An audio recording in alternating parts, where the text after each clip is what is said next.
Boa noite, pessoal. Acho que vamos dar mais alguns poucos minutos para o pessoal entrar. O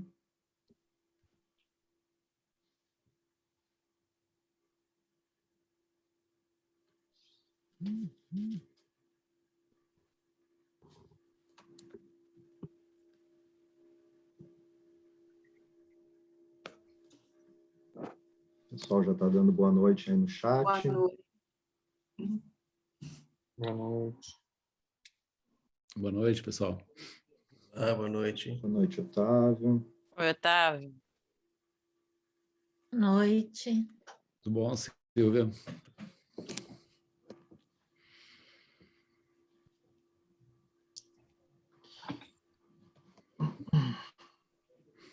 Muito bem. Para quem está entrando, gente, pedir para mutar o microfone.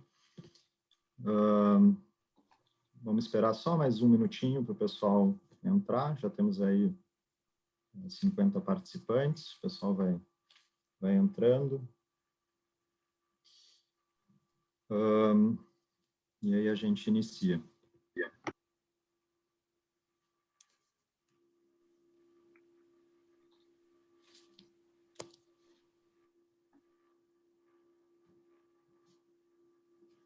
Boa noite, pessoal. Boa noite, Jaime. Boa noite. Olá, boa noite.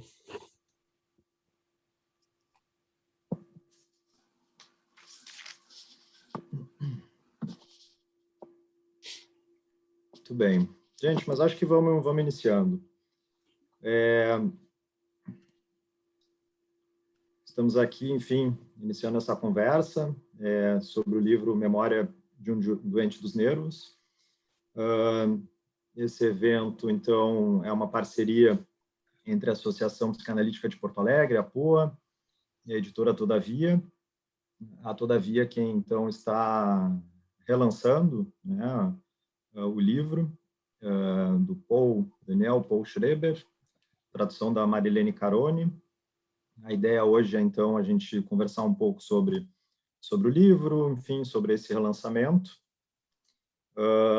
Temos, então, os três convidados que vão fazer essa conversa.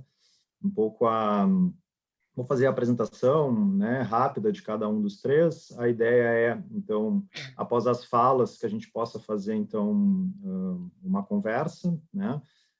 A gente vai pedir que quem quiser fazer perguntas, né, para os convidados, que façam pelo chat, né? Então, ali no chat a gente consegue ter o acesso às perguntas, enfim, e vai conversando a partir dali, certo? Eu sou o Carlos Augusto Piscinini. Estávamos antes aqui brincando, né, que provavelmente vai sair na conversa um Augusto, ou um Guto, ou um Carlos, tá? Já autorizei o pessoal a me chamar de Guto na conversa, não tem problema. Eu sou psicanalista, membro da POA, mestre em Psicologia Social e Institucional pela URGS, pela Universidade Federal do Rio Grande do Sul. Vou fazer, então, a mediação hoje, né, a apresentação dessa conversa. A gente, então, está aqui, né, com três convidados. A primeira convidada que vou apresentar é a Silvia Caroni. A Silvia é psicanalista, especialista em saúde mental infantil pela Tavistock, de Londres, e mestranda em teoria psicanalítica na Birkbeck, da Universidade de Londres. Ela atuou como parceira britânica num projeto dos Centros de Estudos de Reparação Psíquica de Santa Catarina, que foi um projeto executado pela POA, em parceria com a Comissão de Anistia e o Conselho Britânico. É uma das organizadoras e autora de um capítulo do livro Corpos que Sofrem, que reúne reflexões sobre os efeitos psíquicos da violência no Brasil. Então, é um livro que também foi fruto desse projeto, né, realizado lá em Santa Catarina, enfim, executado pela POA. A Silvia é filha da psicanalista Marilene Caroni. Oi, Silvia. Ok. E tradutora das memórias, enfim, do Schreber. O nosso segundo convidado é o Manuel Madeira, psicólogo e psicanalista também, membro da POA, mestre em antropologia, e mestre e doutor em psicanálise e psicopatologia pela Universidade de Paris 7, onde ele lecionou entre 2013 e 2015. Também lecionou como professor adjunto no Instituto de Psicologia da Universidade Federal do Rio Grande do Sul entre 2016 e 2020. Autor do romance Ausentes, de 2018, coautor e coorganizador do livro Contos de Psicanálise, ambos pela editora Diadorim. Ele é membro do jornal Boca de Rua, daqui de Porto Alegre. E o nosso terceiro convidado é o Norton César Dalfolo da Rosa Júnior, psicanalista, membro da APOA e do Instituto APOA, doutor em Psicologia Social Institucional pela Universidade Federal do Rio Grande do Sul, autor dos livros Perversões, O Desejo do Analista em Questão, pela editora Apres de Curitiba, livro de 2019, e Ensaios sobre as Pedofilias, pela editora Escuta de São Paulo. Ele é de 2021, um livro que ainda está no prelo. Bom, a ideia, então, é a gente, nessa ordem, fazer as falas. Então, repetindo, após as falas, a ideia, então, é que os convidados possam responder algumas perguntas, né? Iniciar uma conversa a partir das perguntas que vão ser feitas pelo chat. Então, quem tiver interesse de fazer algum questionamento aos convidados, então, fazer pelo chat. Tá bem? Acho que Silvia pode iniciar a sua fala. Ok. Oi, boa noite a todos. Obrigada, Poa, obrigada a Todavia pela organização do evento. Obrigada especialmente ao Guto, o Manuel e o Norton pela presença aqui. Eu vou ler umas anotações que eu fiz, que são um ponto de vista mais pessoal do que qualquer outro. Eu vim falar brevemente, então, sobre o livro, ou melhor, sobre a história desse trabalho de tradução, que foi feito pela minha mãe, Marilene Caroni, há quase 40 anos. A primeira publicação em português das memórias foi feita pela Paz e Terra, ainda nos meados dos anos 80.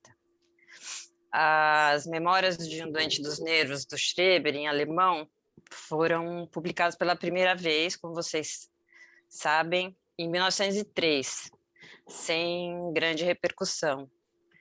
E ganharam o mundo em 1911, depois de terem fascinado o Freud. Ao longo do século XX, o Schreber foi objeto de interesse e de reflexão de vários grandes pensadores, tanto dentro quanto fora da psicanálise, como Walter Benjamin, Lacan, Elias Canetti. E recentemente eu li a respeito de uma outra reflexão que aproximava o Schreber de outro ilustre falante do alemão, que é o Kafka. O Kafka também foi alguém que criou uma realidade paralela e aparentemente absurda. Ambos talvez impulsionados por algo semelhante, que era o sentimento de que não havia lugar no mundo para eles. E ambos também sentiram a existência esmagada por uma figura paterna implacável e autoritária. As diferenças são muitas, não precisa dizer. A maior delas é que, enquanto um produziu o conjunto de delírios mais célebre de todos os tempos, o outro criou uma obra de ficção que está entre as mais importantes da história da literatura. O Kafka também mudou o rumo das coisas, porque ele criou a figura do narrador que, em vez de onisciente, está mais próximo de alguém que, embora descreva tudo magistralmente, não está entendendo nada. Então, um narrador meio Schreber. E, inevitavelmente, essa comparação me lembrou da minha adolescência, quando, ao mesmo tempo que a minha mãe trabalhava na tradução do Schreber, o meu pai, Modesto Caroni, trabalhava na sua primeira tradução de Kafka, A Metamorfose. Eles trabalhavam juntos, escrevendo à mão e com as escrivaninhas viradas uma de frente para a outra, compartilhando tudo que eles produziam. Certamente tinha muito do olhar de um no trabalho do outro. Eu acho que é possível dizer que algumas estratégias de tradução adotadas por ambos surgiram a partir desse encontro de escrivaninhas, que acabou produzindo uma espécie de efeito multiplicador de méritos de ambos os lados. Desses primeiros trabalhos deles, de um e de outro, derivaram 2 grandes projetos pessoais: a tradução do Kafka inteiro, que de fato aconteceu, e a tradução das obras completas do Freud, além da produção de um glossário de psicanálise em português. Esse projeto do Freud começou, frutificou e parou alguns anos depois com o falecimento muito precoce da tradutora, em 87, aos 45 anos. Os frutos produzidos até ali, que além do Schreber são Luto e Melancolia, A Negação e as Conferências Introdutórias, ficaram longe do público por muitos anos e foram em parte depois publicados pela editora Kozak Naif, em 2014, mas a Kozak fechou as portas um pouco depois e esses manuscritos voltaram para a gaveta. Eu, há 2 anos, tomei para mim essa tarefa de trazer todos eles de volta ao público, e aí eu procurei a editora Todavia. Então, o Schreber está aqui, o que é uma alegria muito grande, e os 3 volumes do Freud também vão ter uma edição nova, em breve, o primeiro deles esse ano ainda, sempre pela Todavia. O que eu imagino que seja uma notícia muito boa para todos nós. Bom, basicamente era isso. Eu tenho só, antes de encerrar, uma observação muito rápida sobre a relevância das memórias propriamente ditas. Eu vou, claro, deixar para o Manuel e para o Norton a tarefa de falar melhor sobre a obra, e eu queria só ressaltar o que eu acho que é uma das coisas mais importantes dessas memórias, que só ela já seria a razão para a leitura de qualquer um que se interesse pela vida subjetiva. É que o Schreber foi um louco que mudou para sempre a maneira de entender e de tratar a loucura. Mesmo que ele próprio dissesse que aquilo tudo eram só fantasmagorias ocas de uma cabeça confusa, segundo ele, as próprias palavras. Talvez outra razão importante para pensar sobre Schreber agora seja a necessidade atual de se repensar a função e o efeito do delírio, já que nós estamos vivendo uma realidade quase distópica, que parece ela própria a fabulação fantasmagórica e oca de uma cabeça confusa, ou então tomada pela paranoia. Isso vale para o mundo todo, né? Mas talvez mais do que em qualquer outro lugar para o Brasil, onde existem 2 tragédias distópicas que se alimentam mutuamente acontecendo, a pandemia e o desastre político absoluto. Era isso. Muito obrigada. Obrigada de novo a Poa, Todavia, e passo a bola para o Guto agora, para que ele passe a palavra Manuel e Norton. Silvia, a gente quem agradece. Acho que, Manuel, pode, seguir daí, né? Bom, difícil falar depois da Silvia, mas, bom, pessoal, boa noite a todos, todas, todos, né? Quero começar agradecendo a editora Todavia, a Silvia Carone, a Poa, notadamente ao Norton, ao Carlos Augusto e ao Alexei Indurski. Bom, há várias formas de falar das memórias do Schreber, esse livro tão comentado há mais de 100 anos. E eu acabei escolhendo uma maneira relativamente simples de fazer isso, até para que as pessoas não iniciadas no estudo da psicanálise possam, de certa forma, acompanhar a nossa conversa. Primeiro, eu gostaria de articular, muito rapidamente, as memórias à história da psiquiatria. Se a gente fizer um recorrido muito rápido pela psiquiatria do século XIX, a gente encontra a figura mítica do Philippe Pinel, final do XVIII e início do XIX, cuja grande contribuição é dizer o seguinte: há uma cura, há um tratamento possível do que ele chamava alienação mental, um tratamento médico-filosófico, ele dizia.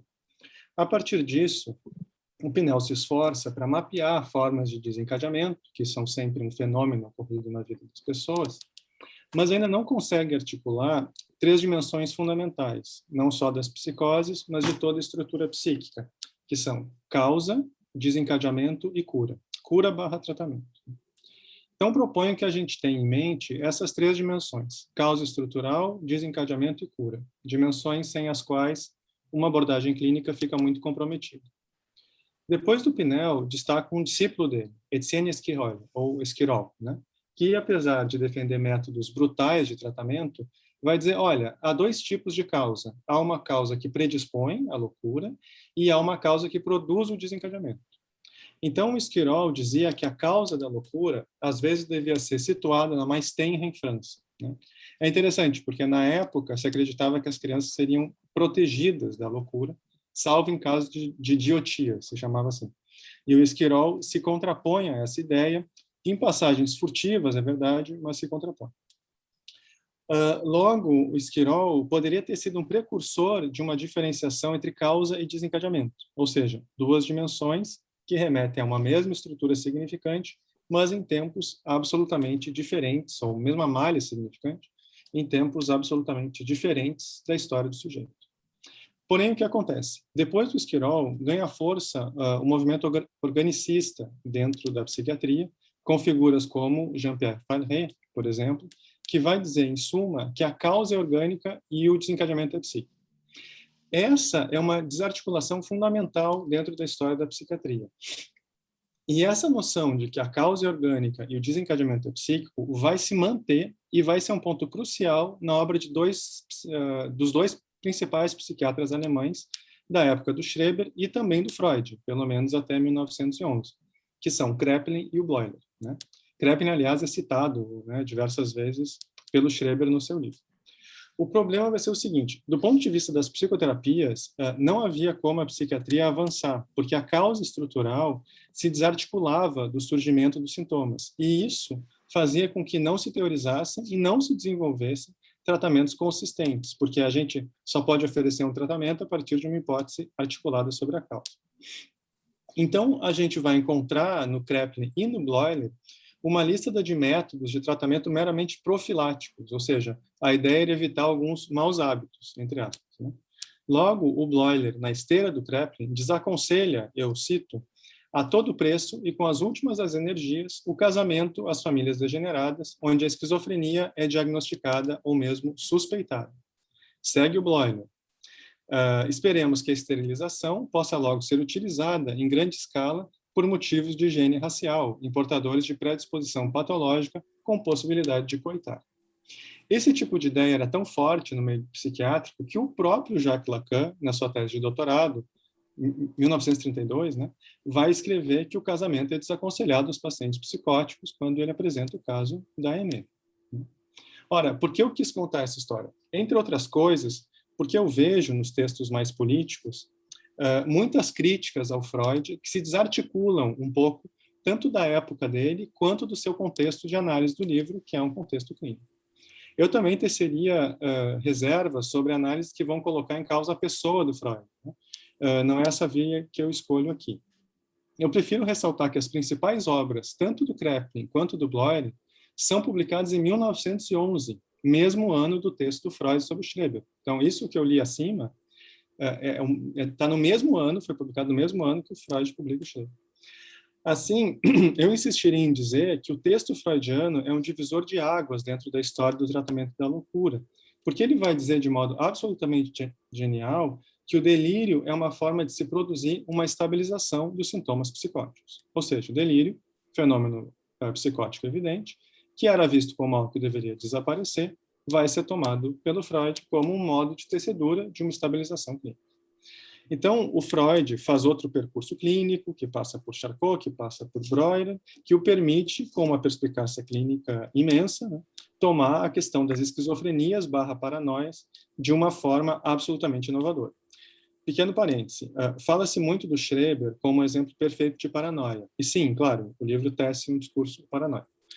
Porém, ele remete também a muitos fenômenos da esquizofrenia, que são a posteriori relatados e articulados à experiência do seu sistema delirante, como se repete muito, principalmente nos anexos do livro.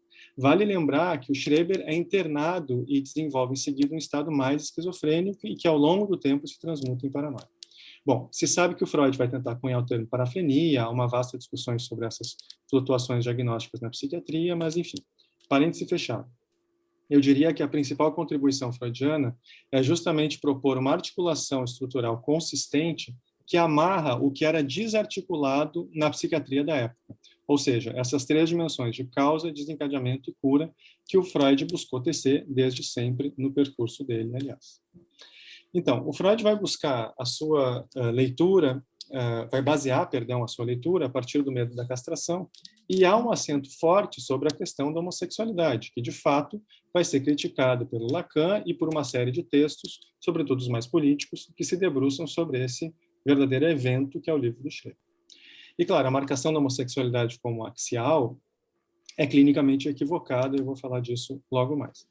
Mas eu insistiria que há um aporte imenso desse texto, que é justamente articular essa estrutura significante absolutamente inaudita no campo da psiquiatria e do tratamento da loucura até então. O texto freudiano discute diretamente com Kraepelin e Bloch. E vale ressaltar que, no sentido de como a estrutura funciona, não há uma diferenciação muito marcada entre as leituras do Freud e do Lacan. Elas diferem, na verdade, no tipo de malha significante que estaria em questão. Para o Lacan, vai ser a questão do pai, mais precisamente da função do nome do pai, que será a composição de uma malha simbólica subjetiva à circulação do falo. E, de fato, uma leitura clínica mais específica situa a proposta lacaniana como mais convincente, principalmente no que tange ao desencadeamento. Schreber diz o seguinte, no capítulo 4, se intitula, aspas, Experiências pessoais durante a primeira doença e início da segunda. Quer dizer, fantástico que ele escreva sobre isso, né? Primeiro parágrafo. Minha doença, de Schreber, surgiu por ocasião da inusitada sobrecarga de trabalho que enfrentei quando assumi o cargo de presidente da Corte de Apelação de Dresden. Eu diria, por que não? Né? É importante escutar os pacientes que muitas vezes situam perfeitamente seus pontos de desencadeamento. Está na abertura do livro, bem no início. Né? Bom, que nomeação foi essa? Então, tinha escrito, né, a edição brasileira nos brinda com um excelente prefácio em que a Marilene Caroni escreve o seguinte, olhem só. Um dia, em junho de 1893, Schreber recebeu a visita do ministro da Justiça da Saxônia, que veio pessoalmente à sua casa anunciar-lhe sua iminente nomeação para o cargo de juiz-presidente da Corte de Apelação da cidade de Dresden. Era um posto excepcionalmente elevado para a sua idade, 51 anos, e a nomeação era irreversível. Por ser determinação direta do rei, era um cargo que não podia sequer ser solicitado, e sua recusa implicaria delito de lesa majestade. O posto era vitalício, representando, portanto, para a carreira de Schreber, seu ponto máximo. Né? Reparem, então, no peso da nomeação. Né? Determinação direta do rei, impossibilidade de recusa, que o Lacan vai chamar mais tarde de uma injunção, né? A qual o sujeito terá de fazer operar uma resposta simbólica. Injunção, termo fundamental da noção de desencadeamento. Detalhe importante, a nomeação colocava o Schreber em igualdade de poderes com pessoas de uma geração acima da dele, próxima à geração do pai.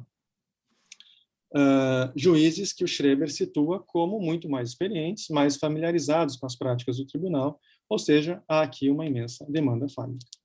De fato, algumas linhas mais abaixo, o Schreber vai relatar que naqueles dias tem o famoso sonho no qual lhe surge aspas, a ideia de que deveria ser realmente bom ser uma mulher se submetendo ao coito. Se submetendo, que fala muito do lugar da mulher para o Schreber e para a época. Mas por que nesse momento irrompem os sintomas? O Freud vai justificar propondo que o evento desencadeador seria o climatério do Schreber, ou seja, diz o Freud, o forte recuo da função sexual com as predisposições à doença que o acompanham. Né? Ora, a partir da clínica das psicoses, essa proposição não é tão convincente. E esse é um ponto decisivo, porque há uma necessidade de consistência teórica que demanda a articulação das três dimensões, né, supracitadas. Então, o que o Lacan propõe, dito de modo muito simplificado, é que a demanda fálica de ser colocado em uma posição subjetivamente paterna produz um rasgo estrutural e que esse rasgo vai produzir uma cascata de desarticulações significantes, né?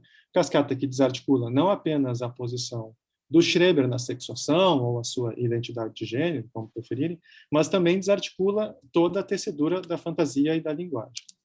Aliás, aqui 2 parênteses, né? Primeiro, o livro mostra de modo incrível como a linguagem se esfiapa para o Schreber, né? As vozes sem sentido, as palavras soltas, os urros, as frases interrompidas, ou seja, fenômenos esquizofrênicos muito impressionantes. Segundo, não parece aqui uma questão de homossexualidade, como diz Freud, mas de transgeneridade, né? A questão é a famosa e dita transformação do Schreber em mulher, ou simplesmente em outro gênero. A gente pode discutir isso depois.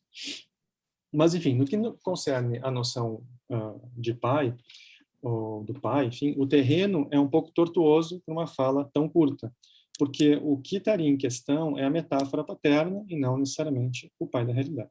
Lacan vai dizer o seguinte: ao presidente Schreber falta, segundo todas as aparências, esse significante fundamental que se chama ser pai. Foi preciso que ele próprio se imaginasse mulher e realizasse numa gravidez a segunda parte do caminho necessário para que, adicionando-se um ao outro, a função ser pai fosse realizada. Vou passar uma partezinha aqui, depois a gente fala. Enfim, o ponto é que o Lacan insiste sobre essa falência paterna em um tempo do seu ensino em que a função paterna estava muito articulada ainda ao pai da realidade. Ele diz, por exemplo, aspas, antes que houvesse nome do pai, não havia pai, né? E, de fato, isso aguça, acredito, ainda mais o interesse por esse grande personagem, que é o pai do Schreber, que era um médico eminente na Alemanha pré-nazista, dito de modo geral, que desenvolvia métodos e escrevia livros sobre, ora, vejam só, a educação e moralidade infantis, né? Qualquer relação com os tempos que antecederam a catástrofe que a gente está vivendo hoje não é mera coincidência, né? Já que esse era um destaque importantíssimo do atual governo brasileiro. Então, eu queria passar algumas imagens que eu extraí de um artigo famoso do psicanalista William Niederman sobre o pai do Schreber. Então, Carlos Augusto Piccinini, por favor. Vou colocar aqui.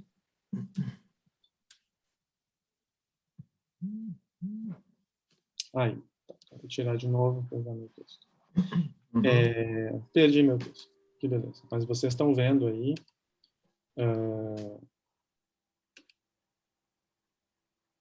as imagens, né? Imagino, então, essas correias, as crianças, eu não estou vendo agora, mas as crianças dormindo, essas correias e tal, eu vou falando e vocês vão ver. Manuel, quando for passar para a próxima imagem, não, dá um tempinho e vai passando, tranquilamente. Tá, perfeito. Eu cito Niederland. O eixo principal do sistema educativo do Dr. Schreber reside no conselho repetido aos pais de utilizar o máximo de coesão e de pressão durante os primeiros anos da criança.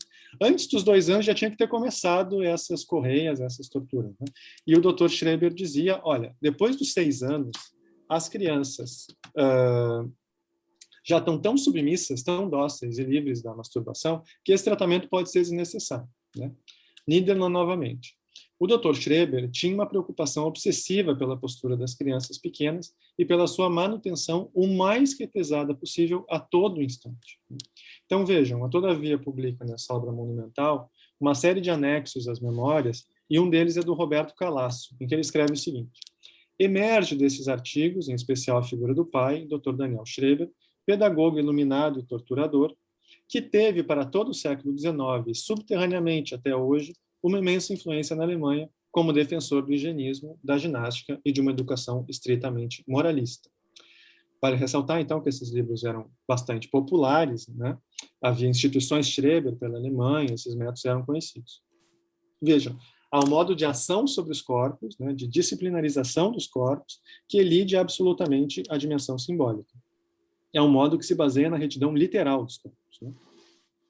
Os métodos do Dr. Schreber, né, de Calasso, como outros comentadores, eram vistos como indicados à renovação do corpo, da essência e da força alemãs. Ou seja, há no médico Dr. Schreber uma ideia forte de constituição de uma superioridade racial que a gente viu não era estrangeira à psiquiatria. O Kraepelin dizia, por exemplo, que os judeus eram mais propensos às doenças mentais, né? Isso muda lá na última edição do Lehrbuch dele, do manual, mas as anteriores, a própria que o Freud utilizou, que é a 6ª, isso está lá escrito. E, bom, então, voltando ao texto. E, claro, as correspondências entre os métodos paternos e o texto do filho são impressionantes. Por exemplo, as vozes dizem ao Schreber que devem se criar, aspas, novos homens de espírito Schreber. Né? Ele, Schreber, dará a luz a uma nova humanidade, como é muito repetido. Além disso, destaco, há uma referência reiterada àquilo que é ininterrupto, diz ele. Isso me parece essencial, porque está no texto inteiro. Gozos ininterruptos, pensares ininterruptos, volúpias ininterruptas, que parecem passar por esse método de criação de controle contínuo do gozo. Toda a concepção de uma exigência de gozo sem descontinuidade, a elisão do gozo feminino, tão marcada pelo Freud, que surge aqui como uma imensa explosão pelo corpo inteiro, e, finalmente, a própria impossibilidade de subjetivação de um corpo vivo parecem se articular a esses métodos patérnicos. Eu diria que o delírio schrebiano é uma grande e desesperada tentativa de constituição de um corpo, e isso da primeira à última frase do texto. Um corpo que acolha esse gozo feminino, elidido por sua época, gozo tão estrangeiro que é necessário um corpo novo, diferenciado, que o subjetive. Para fechar, eu diria que há um provérbio árabe que é citado pelo historiador Mark Bloch. Pode passar, Guto, a imagem. Eu já não, essa aí é ótima, né? Olha o exercício de sujeito deitado, mas enfim. Citado pelo historiador Mark Bloch, e é a partir disso bastante repetido, que diz: os homens ou as pessoas se parecem mais com seu tempo do que com seus pais. Mas, bom, eu diria de modo bem simples, mas os pais das pessoas estão fora dos seus tempos? Né? Me parece que não. Logo, os escritos dos Schrebers, tanto do pai quanto do filho, me parecem absolutamente articulados com seus tempos, e uma leitura clínica desses textos não contradiz, em absoluto, diversas leituras sociais e políticas que podem se fazer a partir deles, pelo contrário. O Lacan vai tensionar essas dimensões desde sempre. Cito rapidamente. O Seminário 2, acho que pode tirar a imagem, se tu quiser. O Seminário 2, no início do seu ensino, no qual ele retoma o estruturalismo levi-straussiano, segundo o qual, diz ele, o coletivo individual... Então, cito rapidamente o Seminário 2, né, ele vai dizer: o coletivo e o individual são estritamente a mesma coisa. E desenvolvendo essa ideia, pensando o estruturalismo que lhe é mais afeito, ele vai propor seu primeiro grande axioma sobre o inconsciente, que é: o inconsciente é o discurso do outro. Vejam, isso vai se manter ao longo do ensino lacaniano. O inconsciente é o discurso do outro, o inconsciente são os efeitos da fala sobre a criança, o inconsciente é a política, ou seja, são princípios de tecedura do inconsciente que tem no social, né, digamos assim, a sua fonte. Se falta a psicanálise, às vezes, avançar nessas articulações, e a APOA, nesse sentido, tem feito um esforço significativo, não me parece que seja fértil, muito pelo contrário, essa oposição que às vezes surge entre clínica e social, entre clínica e política. É isso. Os outros pontos a gente comenta aí no debate. Maravilha, Manuel. Muito obrigado. Sem delongas, Norton, acho que já passo a palavra para ti. Sim, obrigado, Guto. Bom, inicialmente, em nome da APOA e do Instituto APOA, boa noite a todos. Falar da alegria de estar aqui nesse momento de lançamento dessa nova edição, agradecer especialmente a Todavia pelo convite dessa parceria, a Silvia, o Guto, o Manuel e também o Alexei, que participou dessa organização. Estendo aí os agradecimentos. E queria dizer que fiquei muito tocado com a fala da Silvia e agradeço imensamente essa abertura lindíssima que tu fizeste, pela generosidade também de compartilhar conosco algo dos bastidores, né? Porque isso é uma coisa que eu, como leitor, às vezes me pergunto como que determinadas obras foram gestadas, né? E tão bonita a fala que tu trouxeste, que legal poder ter notícias disso, né? Bueno, como sabemos, esse texto é um texto, como o Manuel e a Silvia já apontaram, paradigmático, né? Tanto na história da psiquiatria, quanto na história da psicanálise, e pode-se dizer também, talvez não seja um exagero, paradigmático também no campo jurídico, né? Porque é um juiz presidente de uma corte de apelação que escreve as suas memórias e que vira um documento jurídico essa escrita, pelo menos alguns capítulos, né, do das memórias do Schreber. Então, por si só, ele merece a nossa atenção, especialmente como psicanalistas, porque é um texto fundamental na formação de qualquer psicanalista que se interessa pelo campo das paranoias, das psicoses, mas não somente, que se interessa pela psicopatologia, de modo geral, né? Também, pode-se dizer isso, se encontra entre os textos mais citados e estudados da psicanálise, o que coloca ele também num campo de relevância importante para a nossa formação. E dá para se dizer que, se de um lado a leitura de Freud, do texto de Schreber, o tornou célebre, né? Realizou o desejo, então, do bisavô do Schreber, né? Quando dizia que os Schrebers escrevem para a posteridade, de alguma forma, o encontro de Freud com Schreber viabilizou isso, né? Entrou para a história, efetivamente. De outro, dá para se dizer que o famoso presidente da Corte de Apelação possibilitou Freud rever a sua teoria da libido, porque ali há uma grande estrutura do que vem a ser a teoria da libido, do ponto de vista do próprio Schreber, né?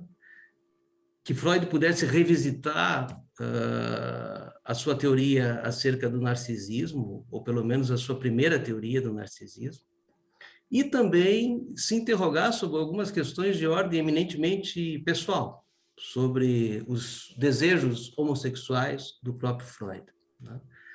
Então, o texto de Schreber fez com que Freud, de alguma forma, revisitasse e reescrevesse, sob um certo aspecto, a sua metapsicologia, né?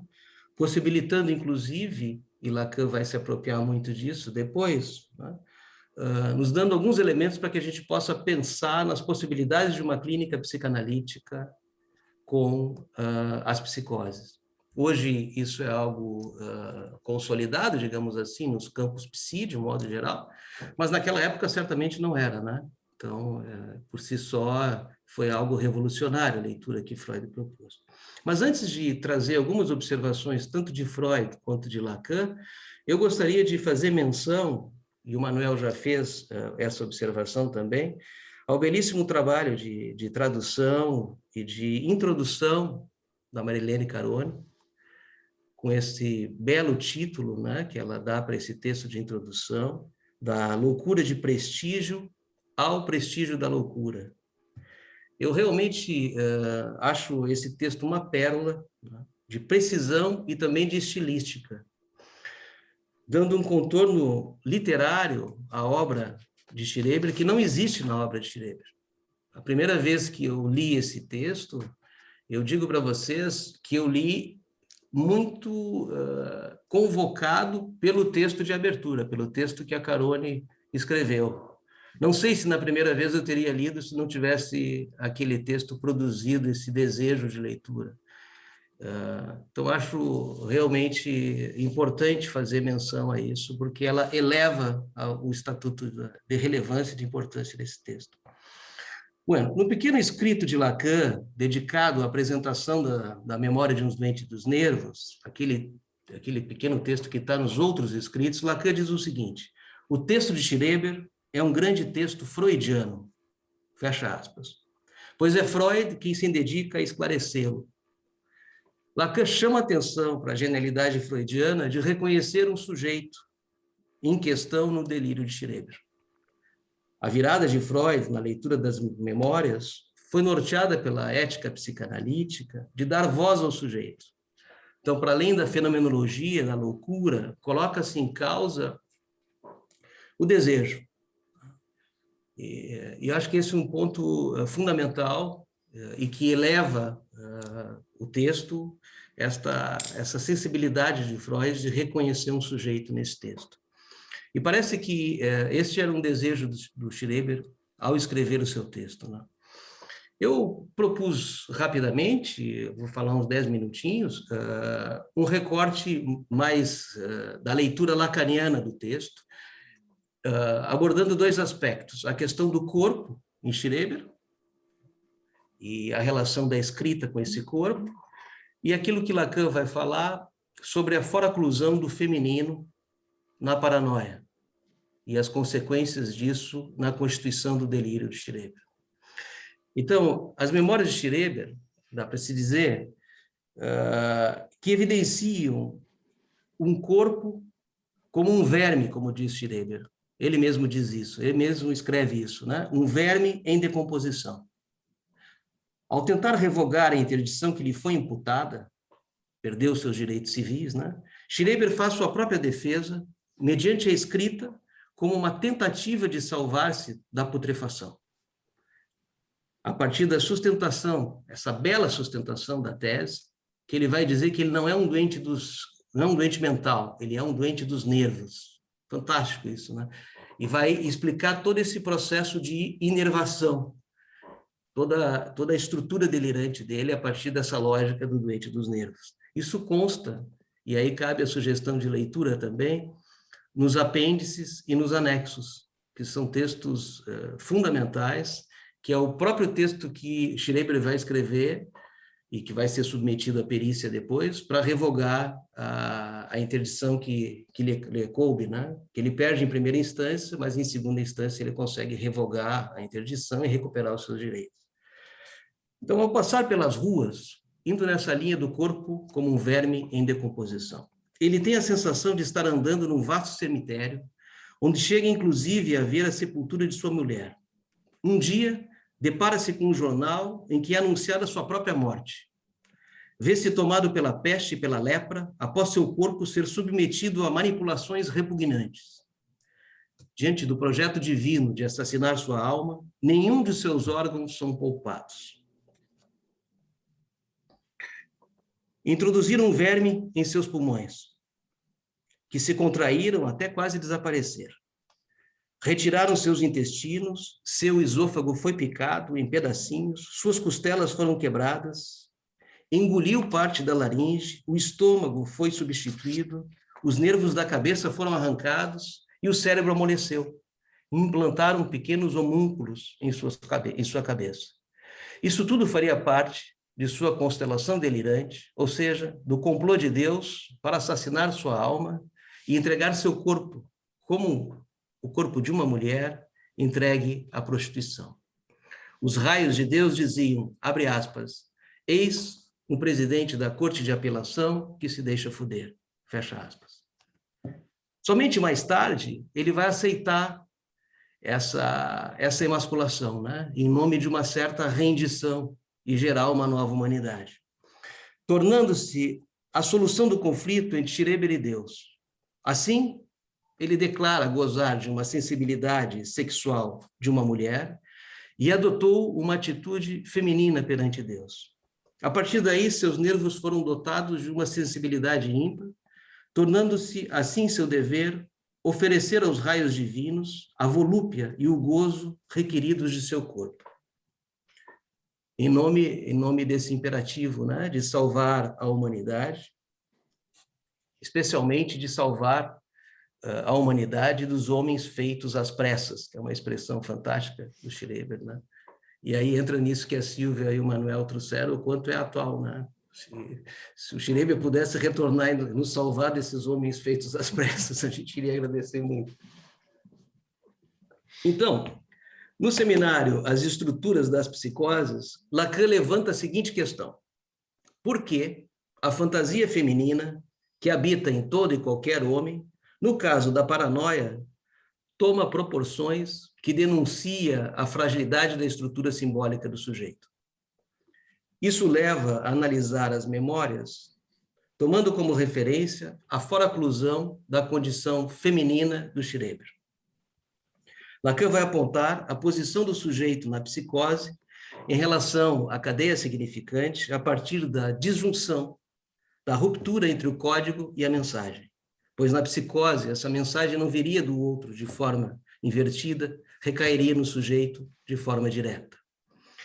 Toma como referência Catan, um psiquiatra expoente da época, entre a década de 30, 40 até a década de 70, que escreveu muito sobre o caso Schreber, mas que representava, segundo Lacan, o que muitos psicanalistas e psiquiatras da época representavam, de entender a loucura de Schreber como uma espécie de luta contra os seus investimentos eróticos homossexuais sobre o personagem núcleo de seu sistema persecutório, o professor Fleiser, né?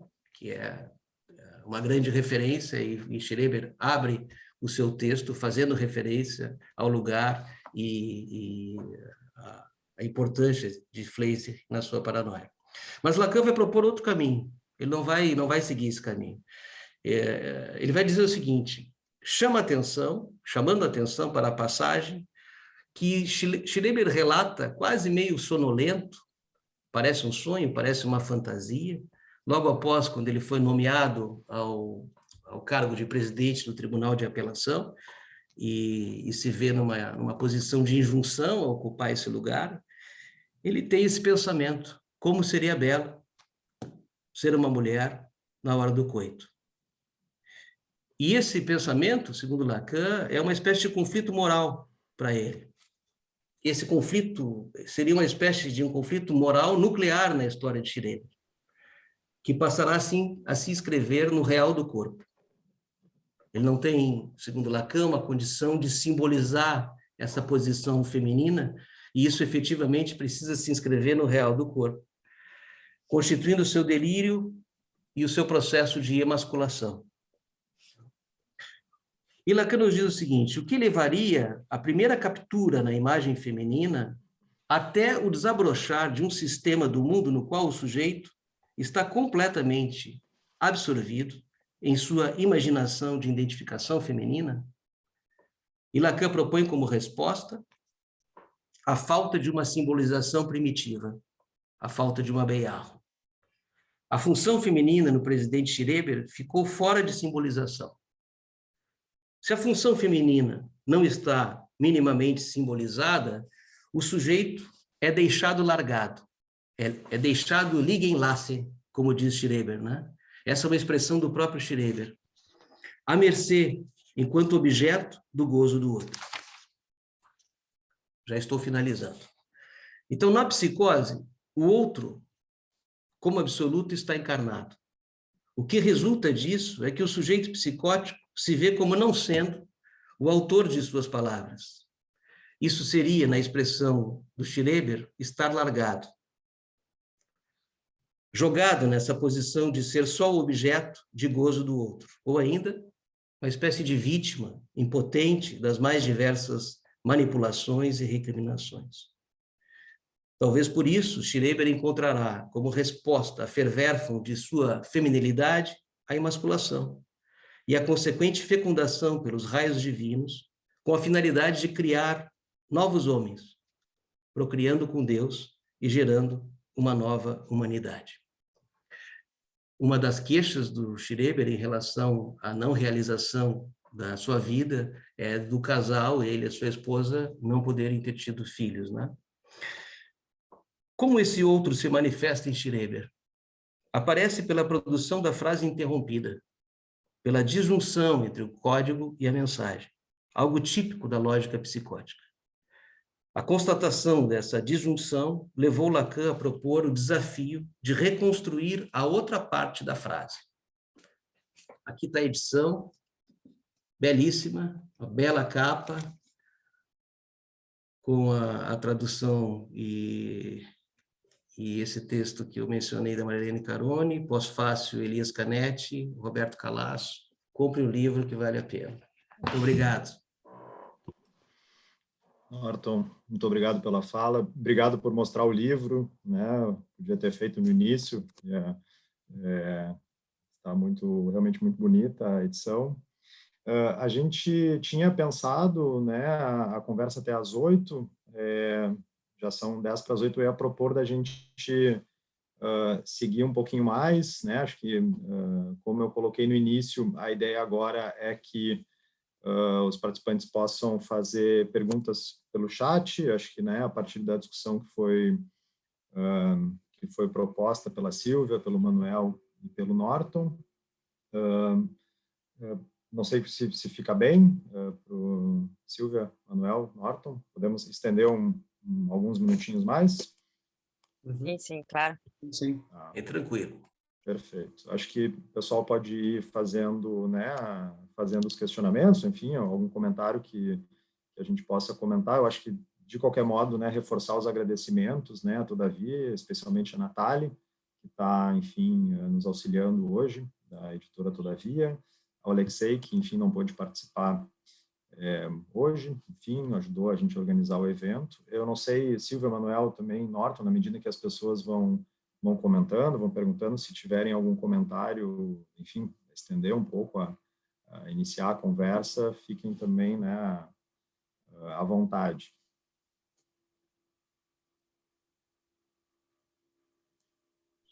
Sim. Só, Todavia tinha dito perguntas pelo chat, mas eu não sei se não dá para ser oral também. O que tu acha? Não sei. Deixa eu ver. É possível fazer algum questionamento, algum comentário pelo áudio, pelo vídeo? Acho que sim, né? Todavia, como preferirem. Fica aberto, acho que também é uma possibilidade. Acho que é só a pessoa se inscrever pelo chat querendo falar e tu passas a palavra, Guto. Acho uma ótima sugestão, Jaime. Se alguém, acho que fazer a inscrição, né? Perfeito. Se alguém quiser fazer alguma questão, algum comentário, pode também fazer a inscrição pelo chat, que eu passo a palavra.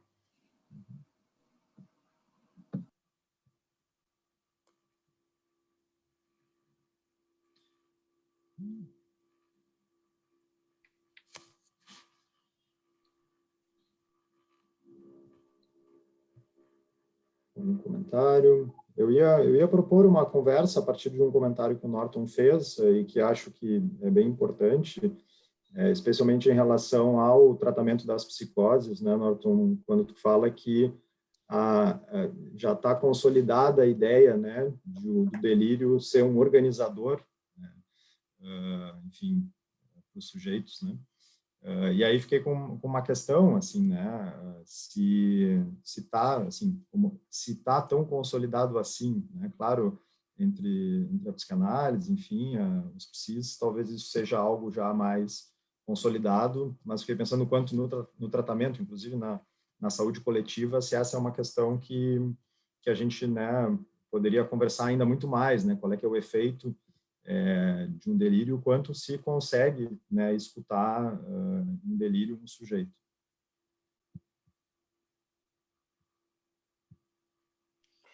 É uma boa questão, Guto, uma boa questão.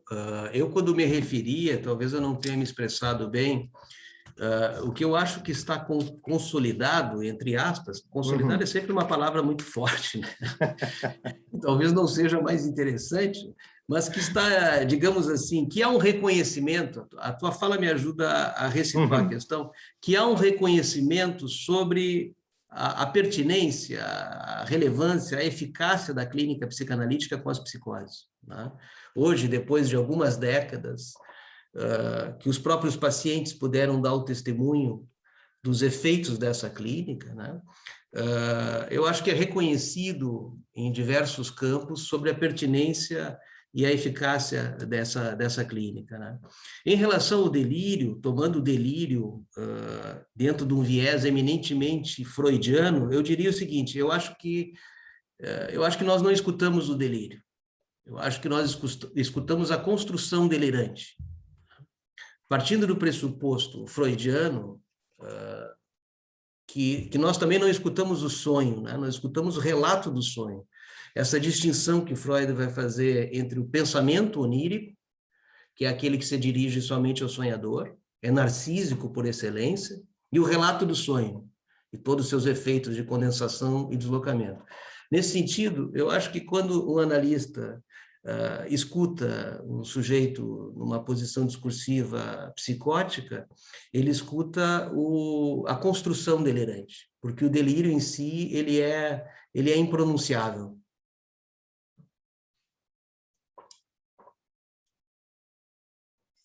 Eu diria algo rapidamente também, é uma boa pergunta. Eu não sei se é uma unanimidade não, no campo psiquiátrico, com alguns psiquiatras que eu conversei, acho que realmente não é, né? Mas, claro que no campo da psicanálise é uma das coisas mais difundidas desse texto freudiano. O que é engraçado é que, assim, é relativamente raro, porque a gente tem como essa ideia do delírio como construção estabilizante, mas para o tamanho da ideia, digamos assim, é relativamente raro que um verdadeiro delírio se produza e que amarre, que produza a tecedura de uma metáfora paterna.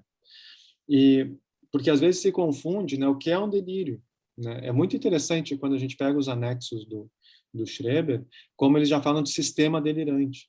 Isso é um traço diferencial da paranoia, a construção de um certo sistema, e o que impressiona é a vastidão do sistema schrebiano, né? Mas assim, delírio não é dissociação, entende? O sujeito está dissociando, bom, então é por aí, bom, o delírio é uma certa construção, tem que ter uma tecedura de algo. E, em última instância, tem que situar o corpo do sujeito. Normalmente, no delírio, o corpo do sujeito está situado como um certo, como é que eu vou dizer, em última instância, aquilo que o sustenta, né? E, bom, o delírio do Schreber, para mostrar isso, é incrível. Até tem um filme super conhecido, né? Que é o... Como é o nome? Mente Brilhante. Que quando o sujeito vê o seu... Assim, sente que o seu delírio está em xeque, ele já está, enfim, numa clínica e tal, ele corre para o quarto e ele vai tentar encontrar um código que tem no pulso dele.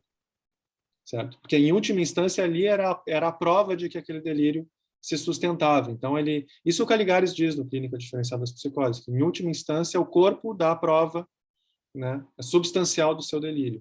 E o Schreber é sensacional nisso, porque ele está se transformando, mas depois, o Dr. Weber diz lá no final, no laudo, né, ele diz assim, não, ele está se transformando, mas é daqui a 500 anos. Não há homem vivo que vai ver essa transformação, então ele não precisa dar essa prova. Claro que ele fala da imortalidade ali durante o texto, mas quando o Dr. Weber comenta o delírio, e é um ótimo comentário, aliás, né, ele fala disso, olha, ele diz que não tem homem vivo que vai ver a transformação completa, que é genial. Genial.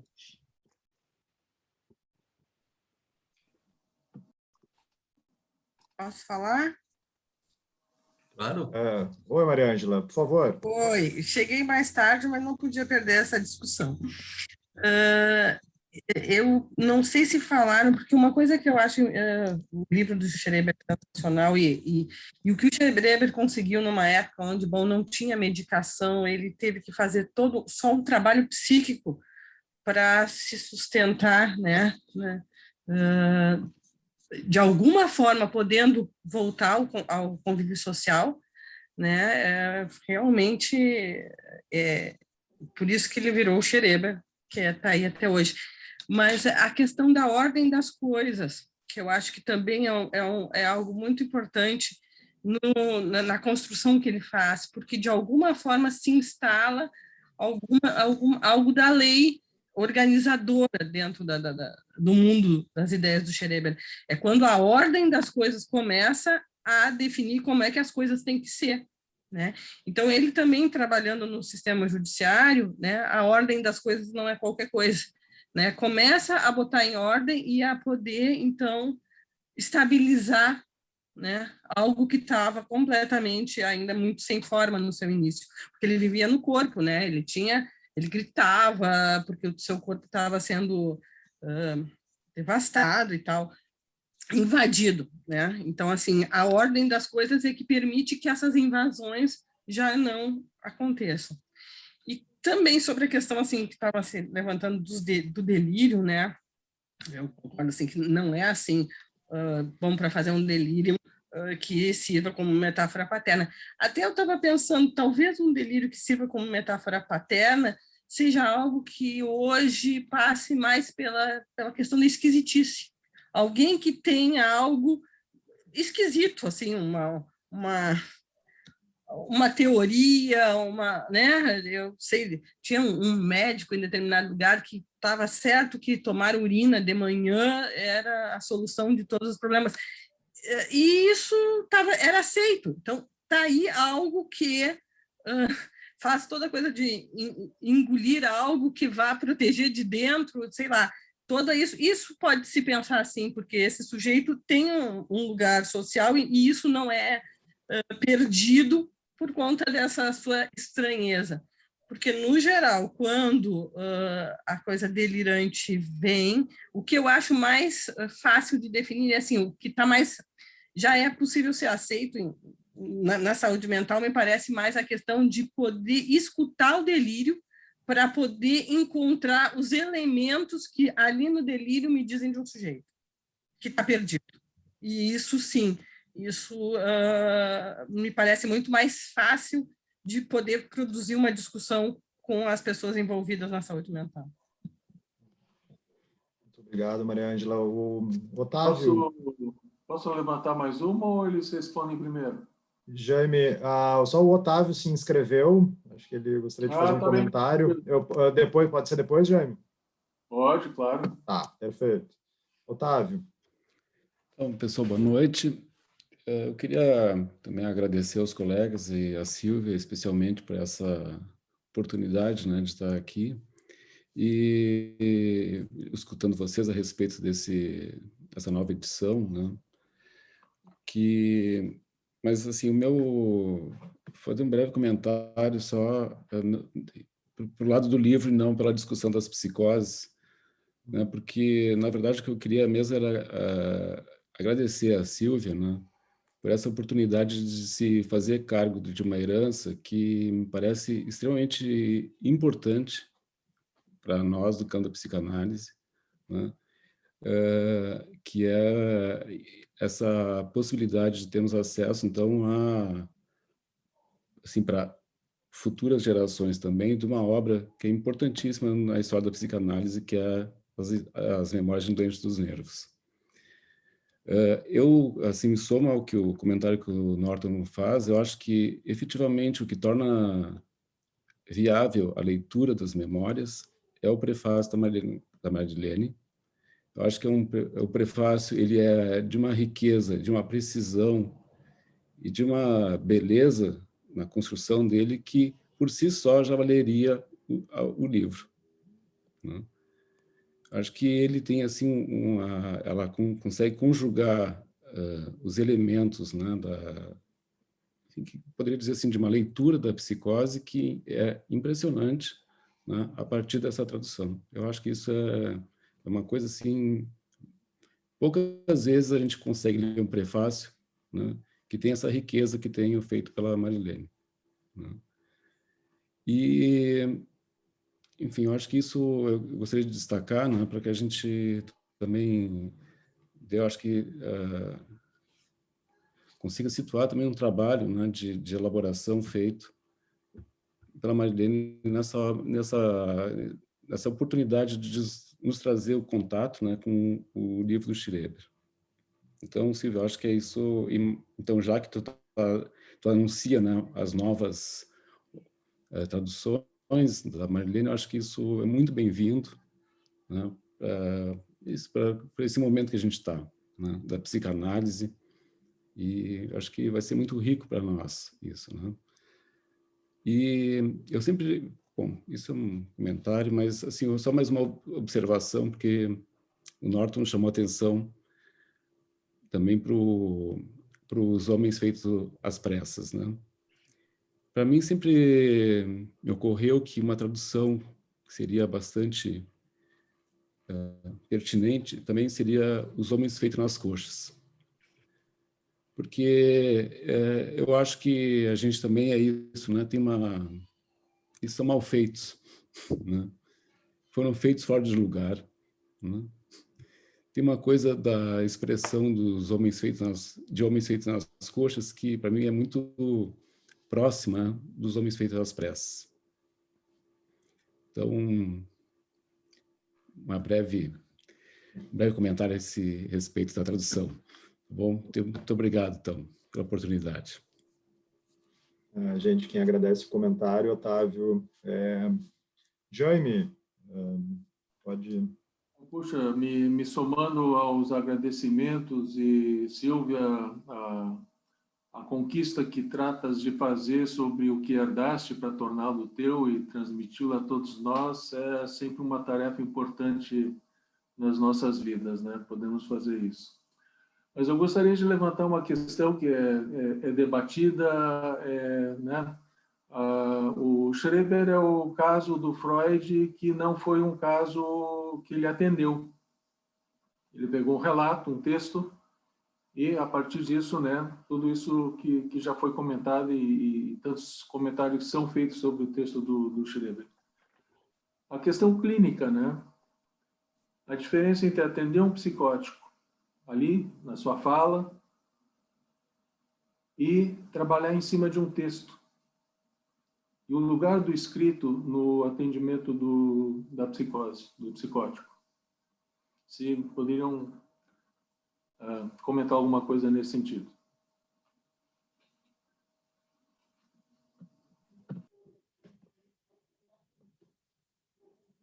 Manuel, Silvia, Norton.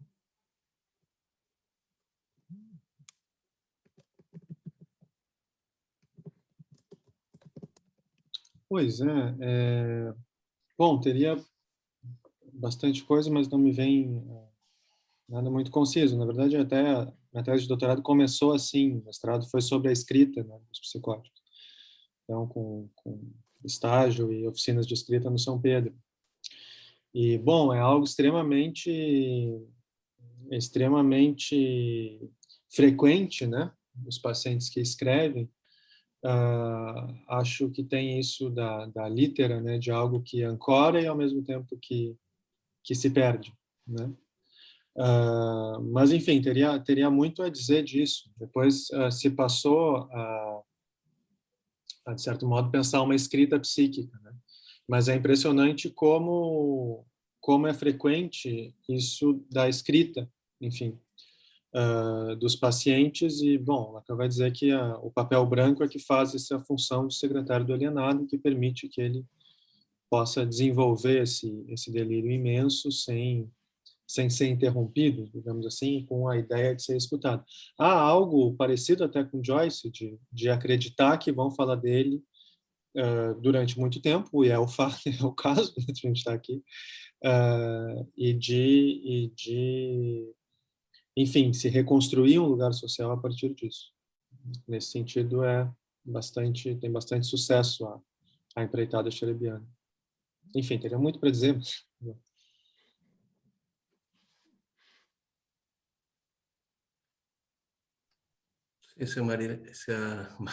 Eu cometi um ato falho. Não sei se a Silvia quer comentar, depois eu comento algo. Tá ok, fica à vontade para falar. Só queria agradecer as coisas que eu estou ouvindo, fico muito feliz. Claro que tem uma grande satisfação pessoal em ter conseguido que isso tudo voltasse a público, porque realmente, do meu ponto de vista, e acho que de muita gente, não tinha o menor cabimento tudo isso ficar fora do alcance do público. O Freud também, claro, a tradução dela do Freud, mas o Schreber, ele é muito menos conhecido no Brasil do que ele merece, pela ausência da tradução em português durante tanto tempo, né? Então, ela existiu durante alguns anos, nos anos 80, e desapareceu, por assim dizer, de novo, e tá ressurgindo agora. Então, eu acho que é uma contribuição para qualquer pessoa que se dedica à psicanálise ou à psiquiatria fundamental. É isso. Eu queria também fazer um breve comentário a partir das questões que os colegas trouxeram. Primeiro, talvez lamentar, né, o quanto a paranoia deixou de ser um tema de interesse, especialmente das psiquiatrias e até das psicologias, de modo geral, né? Porque, do ponto de vista psicanalítico, nós entendemos que, especialmente a partir de Lacan, que a paranoia nos constitui, né? Então, nos diz respeito, não só numa condição de suposta vítima ou espectador, mas também uma certa posição de protagonismo em relação à paranoia, né? Agora, e nesse sentido tem um ponto que me interessa muito, mas isso é uma discussão mais longa, a partir de alguns equívocos diagnósticos na clínica, equívocos meus, né, obviamente, o quanto algumas paranoias, elas são, de certa forma, contidas por um funcionamento perverso, por uma montagem perversa, né? E por vezes a gente supõe se tratar de uma perversão e a estrutura é de outra ordem, né? Certa feita até Charles Millman apontou isso, né? Que as perversões por vezes fazem arrimo uma espécie de contenção a uma estrutura paranoica. Mas acho que essa questão que o Jaime traz também é muito importante, né? Porque de um lado, o Freud precisou se ocupar da psicose, né? Parecia que ele não queria muito se ocupar disso, mas ele estava meio pressionado a isso, especialmente pelo Jung, né? No sentido de que a sua metapsicologia, a sua teoria da libido, precisaria minimamente ter alguma espécie de compreensão da lógica psicótica, até para ter um acolhimento maior no meio psiquiátrico também da sua época, né? Então, Freud, e nesse sentido, ele se dedicou a ler e fazer uma interpretação desse texto, sob um certo aspecto fantástico, essa gramática que ele nos apresenta, né? Da lógica do paranoico.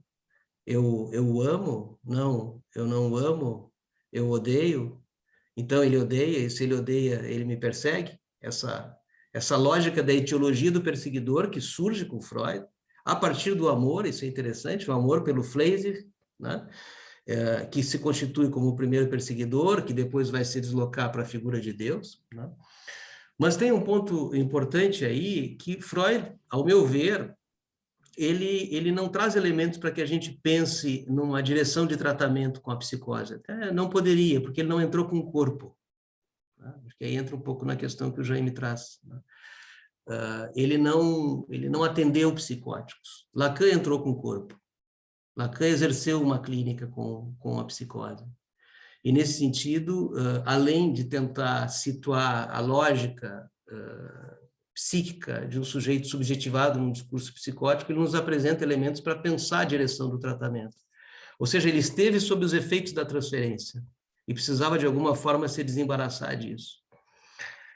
Uma outra questão é o quanto, para algumas psicoses, a escrita tem a função de nó, de amarração dos registros, né? Muito bem, obrigado, Norton.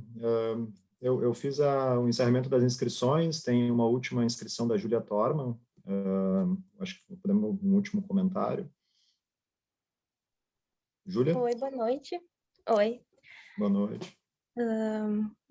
Eu venho aqui falar de um outro lugar, porque eu sou muito nova, eu sou estudante de psicologia, e eu comecei agora um estágio voluntário num residencial terapêutico, em que eu propus oficinas de escrita, né, para os pacientes psicóticos, e foi assim, eu me joguei em algo sem saber a teoria, sem saber nada. Comecei agora a ler sobre a psicose, comecei a ler o texto do Contardo, né, sobre a clínica das psicoses, e eu só queria agradecer, assim, vocês por deixarem esse espaço aberto para todo mundo, porque é muito importante para mim agora ter referências, assim, tipo, saber sobre esse texto, saber que é acessível, saber que vale a pena estudar isso. E, enfim, eu achei muito interessante que vocês falaram sobre o corpo, porque eu estou percebendo, assim, como é importante a questão da sexualidade, a questão do corpo, como os pacientes, eles têm uma questão, assim, muito hipocondríaca, de sentir que o corpo está mudando, o corpo está doenças, tem alguma coisa dentro, tem alguma coisa entrando. E como isso aparece muito durante as oficinas, né? Que eles não escrevem muito ainda. Eu achei muito surpreendente esse texto do Schreber, o fato de ter sido um livro e de ele ter conseguido elaborar tão bem assim a doença dele, porque eu vejo como é difícil isso, né, para os pacientes em geral, assim, que eu tô vendo assim uma dificuldade enorme de conseguir escrever e de conseguir desenhar e conseguir expressar de alguma forma assim o sofrimento. Então, é isso assim. Obrigado. Júlia, muito obrigado. Até ia propor, Manuel, se quisesse falar um pouco do trabalho do Boca de Rua, talvez pudesse, né? Não tem tanto a ver com isso, mas eu fico tocado pela fala da Júlia, porque eu pensei a minha. Eu fui na casa de um menino de 19 anos que tinha passado no vestibular para medicina, inclusive. E ele, pensando em fazer psiquiatria, ele comprou o livro do Schreber. Então, um dos poucos livros que ele comprou assim para começar a se interessar por psiquiatria, psicanálise, enfim, foi o livro do Schreber. Então, eu pensei em uma apresentação mais geral, assim. Então, a Júlia trazer isso é bem interessante, teria, né, muita coisa a comentar, e eu pensei em algo que eu achei engraçado de dizer para ela, porque na França tem um pouco uma outra história, né, de oficinas de escrita, uma outra história com a ficção e a loucura e tal. E tem livros de história da psiquiatria muito interessantes. Tem o Homem que se tomava por Napoleão, e tem esse aqui da mesma autora, Laure Murat, são livrinhos de bolso, La Maison do Dr. Blanche, a casa do Dr. Blanche. E ali internavam pessoas, assim, grandes escritores franceses da época que escreviam, então, né? E o meu orientador na França, que é psiquiatra, inclusive, no tempo que ele começou, em 1960 e tal, ele começou fazendo oficinas de escrita também, e ele achava que ia ser como essa história antiga, se eu chegar lá e escrever romances maravilhosos, ou que eu escrever 350 páginas. E não, né? A gente que tem experiência com oficina de escrita, bom, é algo bem mais terapêutico, né? Um pouco fragmentos, um pouco... Me lembro um paciente que escrevia assim, aí ele amassava a folha, aí ele eu fui, aí ele arrancava e amassava a folha em volta. E a cada palavra que ele colocava, ele arrancava a folha e colocava em volta. E depois, quando tu abria, a primeira folha era em branco. Então, era uma folha em branco amassada e ele fazia uma bola, assim, né? Ele fazia uma bola e te entregava. Então, tu ia abrindo o texto e o texto ia diminuindo, né? Então, são coisas assim que eu achava muito impressionantes e tal. O meu primeiro paciente foi o Raimundo, escreveu um caderno, mas assim, a gente trabalha um pouco às vezes num certo deserto de alguma coisa que vai produzir aí sem essas tanto romantizações, mas enfim, o corpo, um monte de coisa poderia se falar. Mas achei muito bom tu ter tomado a palavra. Muito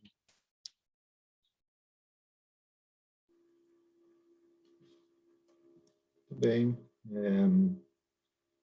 Isso, Norton, quer fazer um comentário? Ou é isso? Eu só agradecer mais uma vez, agradecer a Júlia também pela questão.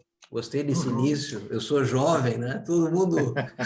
Isso dá uma certa saudade da juventude. Que legal na sexta-feira poder ouvir isso. Agradecer muito a participação, as questões e poder estar aqui com vocês. E que bom que produziu esse desejo aí de leitura da Júlia também. Excelente. Bom, acho que reverberar os agradecimentos, né? A participação, Norton, Manuel, agradecer a Sílvia, enfim, acho que não tem como a gente destacar mais a importância, né, desse livro, especialmente dessa edição, dessa tradução, né, nesse momento. Fazer de novo um agradecimento especial a Todavia, lembrar, né, acho que todos que estão participando receberam um e-mail de que a Todavia lançou um desconto, né, uma promoção para os participantes, né, da nossa conversa. Isso está lá no e-mail, 20% de desconto, no site da Todavia tem um cupom, enfim. Guto, tu diz isso agora, Guto. Sim, eu queria ter o livro para estar aqui. Mas, Maria Ângela, sim, não, mas isso ficou sabendo aqui na última semana, tá? Não foi coisa de mais tempo, tá? Mas, bom, Maria, serve para, enfim, comprar o livro para dar de presente para algum colega. Isso. Isso. Mas, enfim, gente, muito obrigado pela participação, pelos comentários. E, enfim, acho que é isso. Bom final de semana para todo mundo. O evento está gravado, tá, gente? A gente vai disponibilizar em breve.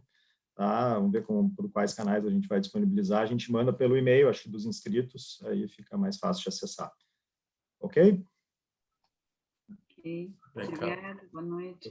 Boa noite a todos. Um abraço. Boa noite, gente. Boa noite. Obrigada. Tchau, Silvia. Obrigado Tchau, pela tchau, mediação tchau. aí, Guto. Boa noite.